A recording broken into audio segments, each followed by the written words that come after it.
create careers out of it, and it becomes a whole thing, and then it becomes competitive, like your story can't contradict my story, and I don't like what you're saying, because I'm trying to make a living or something. But I tried to stay out of it as an artist and designer. I was able to make a living as a designer, and this is sort of a side thing where from the mid-'90s, I was doing it through a lot of used bookstores, and some of it was on YouTube and that later on, but just basically all the classic stuff, like the John Keel and the Jacques Vallée, and, reading as much as I could on the subject just to sort of, fill my head with things, because that's what I'd learned as a designer was to, if I was to work on a chair, you want to look at all the great chairs and look at all different things and research it and ergonomics and all these different things. So I gained that ability and just was doing it in my spare time, and playing it against personal experiences and things I was capturing on film, and it was very interesting. There's a lot of things that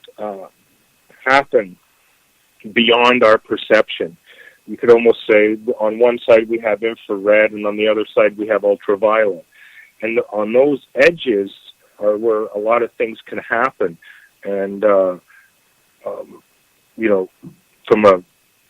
another being or another civilization, or even our own civilization. That's always been a hot topic in UFOs.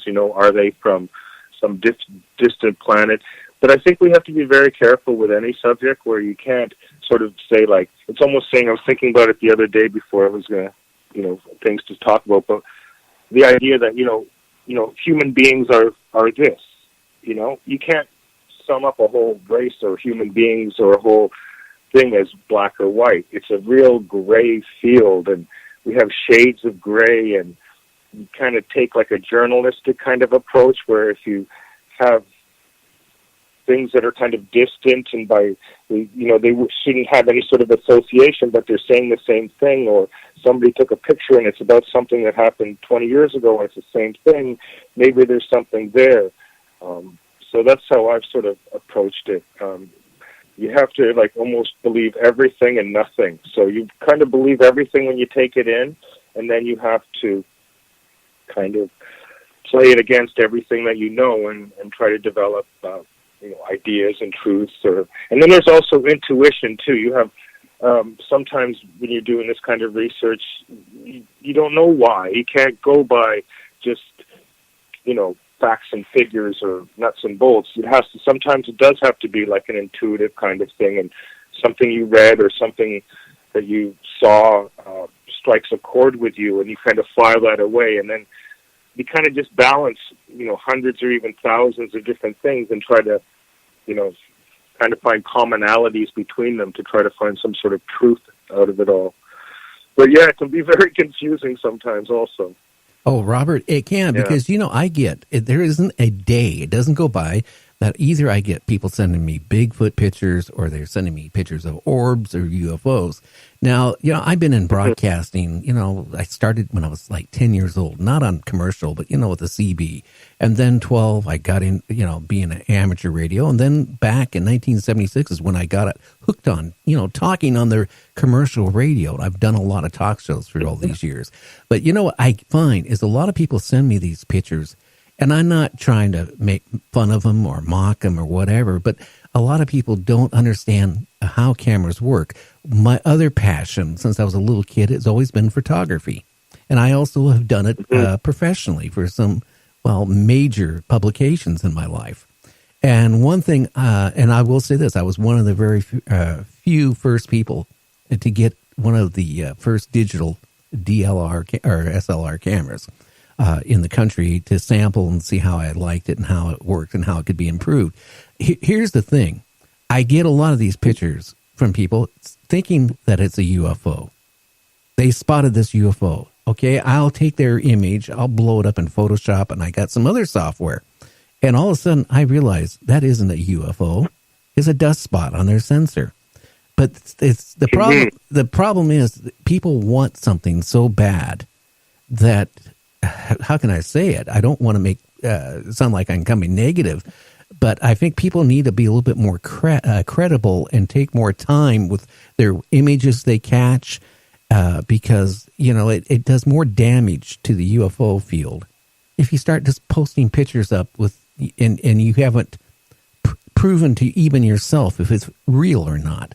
I mean, with somebody else, if I can sit there and take an image of a UFO and blow it up and find it's a dust spot, how many other people are going to do the same thing? Your credibility of trying to, say, hey, I saw this UFO and all this stuff is totally gone at that point. Mm-hmm. Mm-hmm.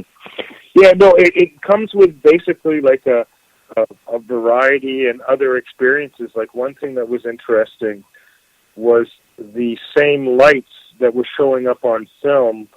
And I never shot with digitals. I had some people early on that were kind of questioning about technical stuff. And I always basically got the easiest to use point-and-shoot cameras that had like high-quality optics. Like one of my I had a couple favorites that had like Zeiss optics in them, and they were like a Corsair and another little camera.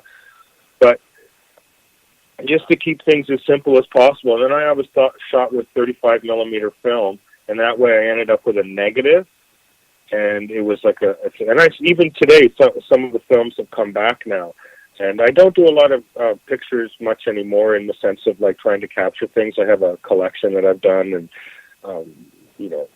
I've got quite a number in the collection. And it's just trying to understand more about photography and light and different things so that you can have a better understanding of it. And we actually, when we were in England, had on 2 occasions where we actually saw those lights with our naked eye. I think I've had it about 4 or 5 times in my life where the same stuff that was coming out on film, later on in life, I would be able to see with the naked eye. And we had all the other stuff too, like the orbs and, like I mentioned the term plasma before. We get these it's kind of like an energy blob or energy, and it's like a very ultraviolet kind of color.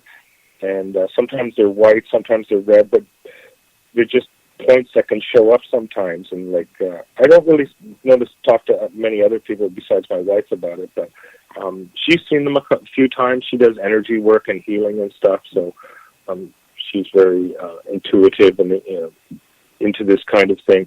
And it's just been something that I've really wanted to test because I've had that concern, almost the opposite of that, of like, I didn't really want to come out and talk a lot about this. I did do some presentations for UFO BC when they were doing research with Dorothy Izat and a few other people, and I spoke at the planetarium in Vancouver. But other than that, I really didn't want to talk about it. I was really trying to find a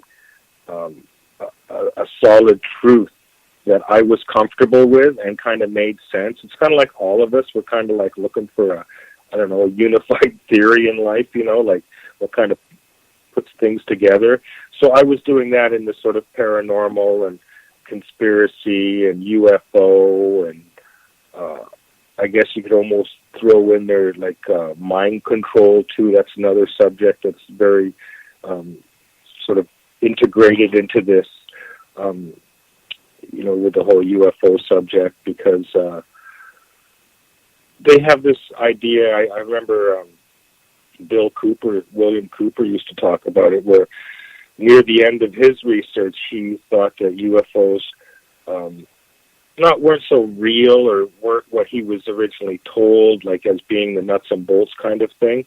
But one thing that he was surprised about is that they did, even from an early time, I think he mentioned, it was one of the groups in New York, a big political group, but in one of their minutes, they were talking about as early back as the turn of the century about if they wanted to bring things together like a New World Order type of thing, they would use that type of War of the Worlds idea of an outside threat that could be used to create, a New World Order or some sort of like bringing together or a centralizing of power. So there's all these different elements to the whole UFO thing. It's not just little green men from outer space and they exist. It's been used in so many different things. And also tying into where, like, I like, again, the idea of consciousness and, us evolving as a species, and are we, and what is evolving, really, and so it's very interesting when all these, that's why, as being an artist, it's one of those things that allows you to think and search for truth, and then have the ability to be able to document it, because that's one thing that has been probably the main theme in my artwork, even when I went through, because in the early days, like in the early 90s, like, it was what I termed a reality shattering event. Here's a good one. I had a Kundalini experience at the age of 30, where I was in my room. This was in Vancouver. I had a one-bedroom apartment. And I remember coming into the living room, suddenly the whole living room burst into like a white light, almost blinding white light. And all I could hear is this voice in the back of not really even the back of my mind, but a voice, let's say. And it was basically, everything you have been told is a lie. And it was just like, wow. And it was just like this profound experience. And so that has been one of my things of having that in an early stage. And then it's like, okay, what's really going on in the world? What really is reality? And I really didn't have anywhere to sort of, go to or, talk to about. So I had some people that had mentioned UFOs. Before we were on the air, I mentioned a gentleman by the name of Pierre St. Clair, and he was a very astute researcher. He had kind of like a weird science knowledge of magnetics and other things, and I was involved in a product where we were trying to get a ball to basically have one magnetic pole and balance, and we couldn't figure it out. We found every time we put the magnets in the ball and we put the two pieces together, as soon as the two halves came together, they would cancel each other out. And we thought he could figure something out. And this was around the time when the photographs were happening, and I kind of didn't really know what was going on. I didn't know if it was a broken camera or something, but there was something not right about it. And so I remember Pierre mentioning his interest in UFOs, so I went back to him and I said, Pierre, and I showed him some photos, and he was quite shocked. And he introduced me to a gentleman by the name of Graham Conway, and he was researching with a group called UFO BC at the time. This is, again, the mid-90s. And I showed Graham the photos, and he was quite taken by them. He asked me some quite pointed questions, do I have any marks on my body? Have I had strange dreams about this? And he was making quite a distinction that some of the photos were quite similar to somebody else he was researching by the name of Dorothy Izat. And I was like, wow, I need some answers. It was funny. At the beginning, I really had this idea like, okay, so I'm going to meet somebody, they're going to tell me this, they're going to tell me that, and it's all going to be fine. And it just got sort of, the proverbial down the rabbit hole. It just got deeper and deeper as you looked into UFOs and paranormal and my own personal experiences, and also dreams too. I have a lot of information that can come through dreams too. So putting all these things together, it's been a very interesting way of researching. But Graham had been researching Dorothy Izat for over 20 years, and she goes back to the 70s. And Dorothy Izat was very interesting. What she was able to do was to take a Super 8 movie camera and to go on her balcony or off her deck, and she would point it. She would, have an intuitive feeling, or they would, she felt that the beings of light would signal her, and she was able to go out on her deck and she would shoot some Super 8 movie film. And then she would have it developed. And the one thing that the researchers found unbelievable was that in one frame of the Super 8 movie was this burst of lights.